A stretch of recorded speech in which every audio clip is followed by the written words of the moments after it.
Hey guys, I'm Clarke, and today I'm going to take you through the story of my beloved Strat Sally. So, those of you who know a bit about me will know that I grew up listening to Slash, so I was always a Les Paul nut until I discovered PRS guitars. For many years, I was playing a PRS S2 Myra, or Mira, I've never known how to pronounce it. Beautiful guitar, absolutely lovely guitar. But I was increasingly listening to John Mayer, and I think that massively influenced my desire to get that sound you only seem to be able to get with Strats, where you mix the middle pickup with either the neck or the bridge and get that out of phase sound. I could get a lot of different sounds with that PRS. It had a coil split on it, which meant I could kind of get the telly thing of mixing the two bridge and neck pickups together. But I could never get anything with middle pickup because it didn't have one. But because it wasn't my main thing, I didn't want to spend too much money on it. But I had just started playing guitar for this unknown band called Brave Rival at the time. And I thought, being a kind of bluesy rock band kind of thing, that sound would be a good one to kind of add to my arsenal. So I started looking around. I had a price point in mind. I found some decent Strats, but nothing that I particularly felt I connected with. So I thought, well, right, okay, I'll up my my budget. I doubled my budget, and I found this gorgeous Strat. It was in a beautiful sapphire blue, and I've always loved deep blue colours. I just think they look really cool, and you don't see many guitars in those colours. So it was a white scratch plate, maple neck, gorgeous sapphire blue. And it was a Mexican deluxe Strat. Had some cool features. At the time, I was working for Anderton's Music. So I thought, right, I think it's perfect. I think it's not too much money. It feels really good. It's not perfect, but it's not my number one guitar. It's only going to be like for a few songs here and there. So I thought, great, let's go for it. So because I was working for Anderton's, I couldn't just buy it. Being a staff member, I had to get permission. So I got myself a staff purchase form, wrote the details out, and thought, right, I need the stock code for the guitar. So I went into our system, and I thought, well, quickest way of finding it, type Sapphire Strat. I've never seen a Strat in this colour before, so it'll come straight up. And indeed it did, but a second guitar also came up, which said Fender American FSR Professional Strat, Sapphire Blue. If you don't know what FSR means, it stands for Fender Special Run. Fender often do limited runs of their mainstream guitars with different finishes and different features. And this was one of those. And I thought, oh God, Mexican up to American. It's a big price hike, but now I've seen it, I kind of need to check it out. And I'd played the American Professional series. I absolutely loved them. They were leaps and bounds above what I was planning on buying at the time. And I thought, damn, it's gonna be the most beautiful guitar. I thought, well, I'm gonna have to look into it. Loaded up the pictures on Fender's website and on our website. It was even more gorgeous. It had a roasted maple neck, which gave it this kind of vintage look. If you've seen any vintage maple neck guitar, you'll know that they go from being really light coloured to having this like caramel colour, and it just looks really cool. And I liked the idea that it was a new guitar, but it kind of looked like it had that vintage thing to it. I'm getting messages. 2 moments. I'm never this popular. What's going on? Yeah, I absolutely adored the idea of this guitar, because as a staff member, buying limited edition products, be it guitar, amp, pedal, whatever, was generally not possible, because obviously if I bought it, a customer wouldn't be able to buy it. But this wasn't something we had in stock. It was something we could special order from Fender. So I thought, might as well explore it. I don't know whether I'll be able to get anywhere. They'll probably say no. So I called our rep at Fender on a Friday afternoon, and he said, it's lucky you called. There are only 12 of these left. I can't remember if it was in Europe or in the UK, but in any regard, there wasn't many left. He said, while they're exclusive to Anderton's right now, on Monday morning, they're going to be opened up so anyone can buy them, so they're going to disappear. And I thought, right, I believe in a degree of fate, and this feels a little bit like it's meant to happen. I could have searched for that Mexican guitar I was originally going to buy many different ways. If I just typed the word Mexican, I'd have never known that American one existed. I happened to type it that way. It happens to happen. It happens to happen right on the last day, the last working day before they were opened up to every shop in the world or in Europe. I've got to go for it. So I bit the bullet. I asked them if he would let me have it, and he goes, yeah. and he did me a special price, which they didn't need to do. So I'm eternally thankful to Fender, because I probably wouldn't have been able to afford it had they not done that. And they sent it. So when it turned up, I overnight became a Strat guy from being a PRS guy, and it was quite a difference. The PRS was mahogany, 2 humbuckers. The Strat was ash with 3 single coils. It was totally different. All my life, I'd never really understood single coils. I found them too weedy. And yeah, like I say, overnight, I totally changed my opinion on that. So this Strat showed up. It's an American professional FSR Strat in sapphire blue. And it had a few spec changes because it was a special run that weren't on the normal professionals. So it had a roasted maple neck, like I said before. It had locking tuners, which makes restringing it so much easier. It has this gorgeous sapphire blue finish that isn't available on the standard ones, and it was made of ash rather than alder. And I didn't know at the time how crucial that would be, because it means it's actually one of the last Strats to ever be made of ash, because many of you may know that ash is now a diseased wood. There is a lot of problems with them, and I think they just fall down, even though the wood seems to be fine. So there's a big issue with getting hold of it now. So Fender aren't making guitars out of ash anymore, which is a shame, because it's a beautiful wood and you can really see the grain of it in Sally. Maybe I should explain the name Sally before I go any further, actually. I, at the time, was really into classic muscle cars. I really liked Mustangs, 67 being a particular favourite of mine, and I had a Lego model, don't judge me, of this 67 fastback Mustang, and the colour was similar. Looking back, it wasn't actually as close as I thought it was, but it was similar to the colour of this guitar that I just bought. And I wanted to name the guitar because it was something quite special to me, and I thought, Mustang Sally. So yeah, my beloved Strat is named after that song, which every pub band on the planet plays, and we're all probably quite sick of hearing, but let's be honest, it's still a banger.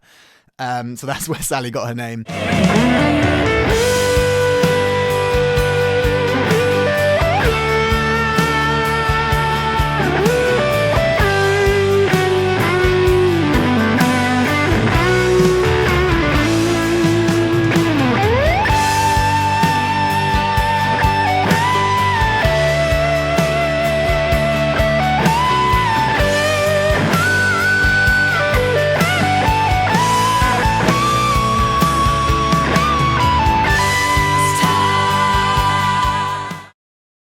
You'll notice in the title of this video I said one of a kind, and while Sally is limited edition, there's nothing one of a kind about it, but there is now. I only had one Strat, which meant as a backup guitar for live performances, I was still using my PRS or my 72 Deluxe Telly, both of which sounded totally different, and I knew that I had to get a backup Strat at some point. I remember one particular gig where I broke a string, swapped guitars to, I think it was the PRS that night, and Chloe then couldn't hear herself because obviously the humbuckers had a lot more grunt to them, and the EQ shape was totally different, and it just got all over her vocals and meant she couldn't really hear herself, which is no good. So I knew I had to get a Strat. So I started hunting. I didn't want to spend too much money on it. Famous last words. I did that last time, but I really didn't want to this time because it was only going to be a backup. So I started looking at second-hand guitars in the hope of spending reasonable money and getting a much better guitar.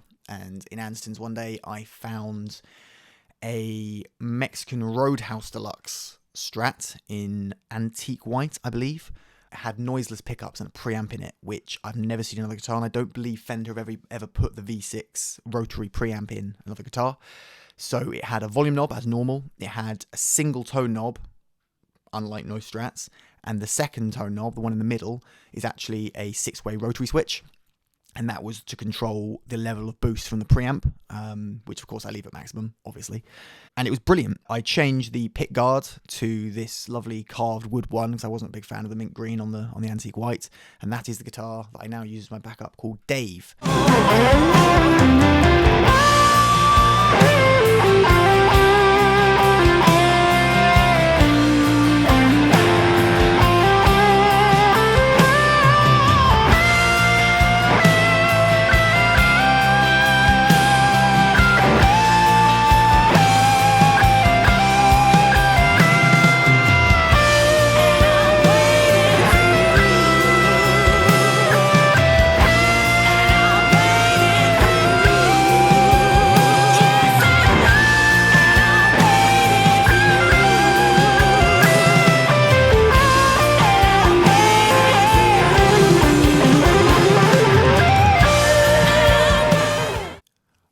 absolutely loved Sally, and I used Sally all over Life's Machine. Every song except What's Your Name Again, because it's a different tuning, has Sally on it.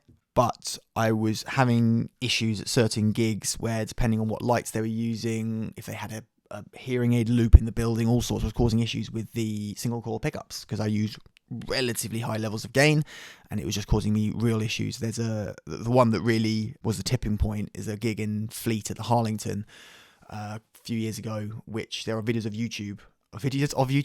which there are videos on YouTube of. And when we played our song Life's Machine, I think it might have been the first time we ever played it live. This was before the album, before COVID.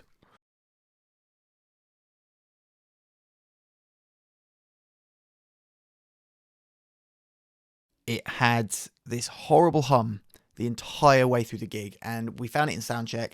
I tried everything. I was plugged straight into my amp at one point, no pedals, no gain, nothing, and the hum was always there, and it was really loud, way worse than a normal 60 cycle hum. There must have been something in the room. I don't know what it was. I've never had it before or since, and frankly, I'm really lucky that this didn't happen during our live album recording, because it would have ruined the whole thing. If you want to look it up, find that video, you'll hear what I mean. It's pretty bad, and I thought, I've got to do something about this. I can't be using pickups that have this much volume. So fast forward to during the pandemic, I unfortunately had COVID at one point, well, at several points, but this point particularly, and I decided, I'm stuck in my room, I've got a soldering iron, I'm going to swap the pickups around. But instead of swapping the pickups, I decided to swap the entire lot round. So all the electronics from Sally, her custom shop 69 pickups, I believe were in the FSR run, and all the electronics, the switch, the knobs, the pots, the lot, all went into Dave, and all the electronics from Dave went into Sally. So Sally now actually has a Mexican electronics. It's got the noiseless pickups, and it's got the V6 preamp, which I really love. It's noiseless pickups on their own do lack something. I know a lot of people find that, and I do agree. But with that preamp, it beefs them up, and they're actually like single coils with a little bit more oomph behind them. Texas specials, but with a little bit of the spank taken off. So it's a little bit not softer, but warmer sounding. And that's what's in Sally now. And because the color, or this particular FSR model, is so rare, I've only ever seen one other, and that was on a YouTube video. I've never seen another one in person. And because I've put these quite unusual pickups in it and this preamp, I know noiseless pickups in single coil guitars divide a lot of people. A lot of people would say it's blasphemy. Some people might even say it's not a real Strat anymore. I disagree. But yeah, that guitar, those pickups, and the preamp, I truly believe that no one else has a guitar like that. I think Sally is truly unique. And I love her to death. Yeah, I don't know what more there is to say. That is the story of Sally. I know I get this question quite a lot at gigs. People ask what that Strat is, because it does look quite unusual. But I think it does also sound quite unique. It doesn't sound quite like a normal Strat because of the electronics that are in it. It is active, so while the pickups aren't active, you can switch the preamp off and it works absolutely fine. It has a 9-volt battery in the back of it, behind the spring cover. There is a 9-volt battery in there that powers the preamp. I've never had to change the battery once. It has lasted all this time. I think I have changed it before big gigs sometimes, but it just lasts for ages. And as long as you don't leave the lead plugged in, it doesn't seem to drain. But yeah, that's Sally. Thank you very much for watching this video. I hope you enjoy it. Please do subscribe if you do like this content. I'm going to be doing all sorts of things about the gear I use, things about gear that I'm interested in. So if you're a gearhead like me, please do subscribe, hit the bell icon for notifications, like this video. Any ideas of videos you might want me to do in the future, stick them below. I think I've answered everything about Sally, but yeah, if you do have any questions that I haven't answered, put them below and I'll try and get back to you. Thanks for watching. Have a great day. I'll see you next time.